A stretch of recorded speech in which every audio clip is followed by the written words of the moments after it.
hogyan készítsünk házilag afrodiziákumokat, ha már ugye februárban ugye szívecskés hónap van, bár mindegyik lehet az, és mindegyiknek annak is kell lennie, de gyakorlatilag ugye a Valentin nap azért erre ad egy kis plusz hangsúlyt, és ez ugye nem csak a szerelmünknek lehet, hanem bármilyen szerettünknek. Ebbe a videóban most ez fog következni. Kriszti vagyok, az életfűszeres, és 2007 óta foglalkozom egészséges élettel és ételekkel. Akkor vágjunk is bele ebbe a jó kis, finom, illatos videóba. Előjáróban azért elmondom, hogy gyorsan ki is írtam, hogy mik lehetnek afrodiziákumok. Nyilván ezzel hozzásegíthetjük a vágyainkat, a szenvedélyt, ugye a párunkkal, hogy legyen, hogy növekedjen, de hogyha hormonálisan agyon van csapva ez az egész történet, akkor ezek nem fognak nagyon hatni.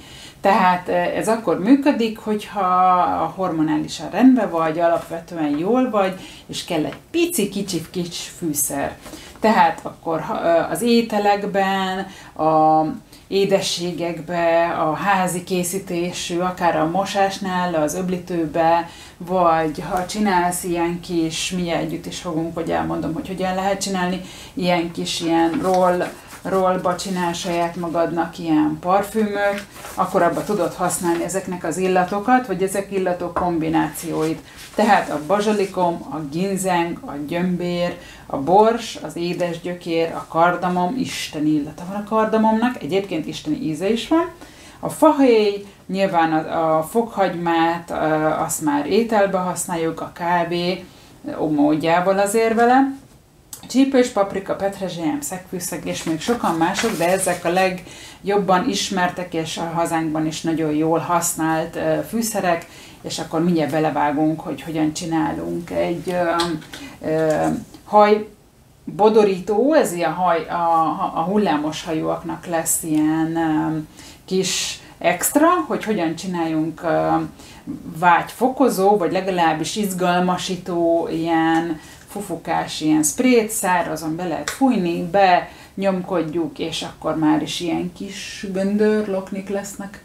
Persze nyilván a hullámos vagy göndörhajóknak, egyenes hajóaknak meg azért jó, mert finom, illatos és ápol. Ami benne van, mindjárt mutatom. Beletesszük a 25 ml olajat, ez repce, de lehet szőlőmag, bármi, ami ápolja a hajat, olívaolaj is lehet, és akkor gyakorlatilag beletesszük az olívaolajat.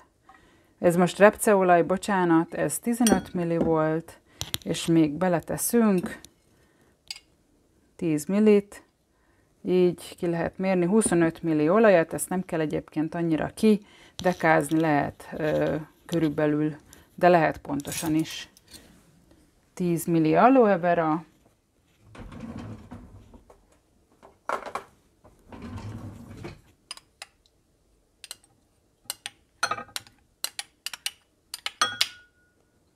$10 g só. A só nagyon fontos, nagyon ápolja a hajat, ugye ezt tudjuk a tengervíznél is, viszont szárítja is, ezért nagyon fontos bele az olaj, és akkor most olyan eszenciákat rakunk bele, egyrészt ami tetszik nekünk, másrészt pedig jelen pillanatban most fogunk, ugye a bors is afrodiziákum, amíg figyelnünk kell arra, hogy passzoljanak. A borsnak nagyon ilyen férfias illata van, nagyon kesernyés, nagyon finom illata van, nagyon jól passzol hozzá a bazsalikom, és a rozmaring az amúgy is a hajnak a csodaszere, úgyhogy mindegyikből fogunk beletenni. Összesen egy 10-15 cseppet fogunk beletenni. 5-öket fogok beletenni mindegyikből.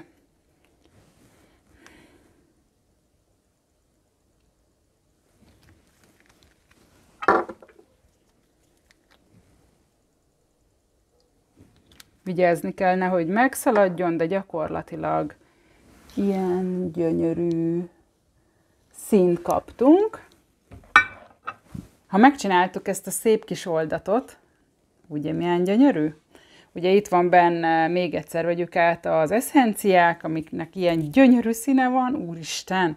a másik a víz, ez pedig fönt itt az olaj, jelen esetben a repceolaj, de ez bármilyen olyan olaj lehet, amit amúgy is megennénk, akár szőlőmag, vagy mandula, vagy kókusz, vagy bármilyen olaj lehet, és még szükségünk lesz egy ilyen fufukára, bele kell fújni, és így, és aztán így begöndörítjük így a hajunkat, most ugye nyírkos lesz, de nem baj, belefér, és akkor így összegöndöríti a hajat, persze majd meg kell száradjon, úgyhogy ilyen lesz, és mivel olyan eszenciákat használtunk, ami egyrészt nekünk ízlik, másrészt pedig ugye most itt a szívecskés hónap jegyében afrodiziákum, ezért még arra is így serkentőleg hat. És a következő, amit meg tudunk csinálni, az pedig az annyira egyszerű, hogy nem is csináljuk meg együtt, csak elmondom, gyakorlatilag veszünk egy ilyen rollt, ezt lehet kapni a patikába, belerakunk mandulaolajat, tehát olyan olajat, olyan vívőolajat érdemes belerakni, ami semleges illatú. Tehát ebben az esetben nagyon fontos, hogy ne legyen olyan intenzív az illata, és 15-20 csepp eszenciát, amit csak szeretnénk belerakunk, és aztán pedig parfümként használjuk. Így. Isteni finom, állandóan tudjuk frissíteni az illatunkat, és nincs benne semmi olyan káros anyag, amit nem szeretnénk, hogy benne legyen. Csináld meg, és írd meg, hogy neked hogy tetszik. Kriszti voltam, az életfűszeres, és remélem tetszett a videó. Ha kérdésed van, akkor írd meg alulra kommentbe, vagy bármilyen véleményed, kérdésed, mindenfélét írjál meg. Köszi! Puszi!